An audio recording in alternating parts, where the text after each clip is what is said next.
যখন কাউকে হোয়াটসঅ্যাপে মেসেজ করি নতুন কোনো নাম্বারে কেউ হয়তো নাম্বার দিল, বলল যে কোনো একটা এসএমএস করো এই নাম্বারে, তখন আমাদের সেই নাম্বারটাকে সেভ করতে হয়। সেভ করে তারপরে এসএমএস করতে হয়। তো আজকে আমি দেখাবো যে তোমরা কিভাবে কোনো মোবাইল নাম্বার সেভ ছাড়াই হোয়াটসঅ্যাপে তাকে এসএমএস করতে পারবে, উইদাউট সেভ করে। কোনো রকম সেভ করার প্রয়োজনই নাই। চলো সেই সেভ প্রক্রিয়াটা আমি তোমাদের দেখিয়ে দিচ্ছি। এর জন্য আমরা হোয়াটসঅ্যাপ অন করবো। অন করার পর দেখো এই যে নিচে যে কলিং বার অপশন আছে, এই যে কল, এই কলের এটাতে কিন্তু ক্লিক করব।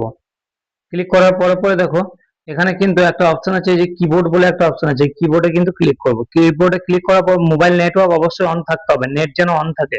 এরপরে যে নাম্বারে তোমরা এসএমএস করতে চাইছো সেই নাম্বারটাকে এখানে কিন্তু টিপবে। টাইপ করার পরে দেখবে একটু ওয়েট করবে।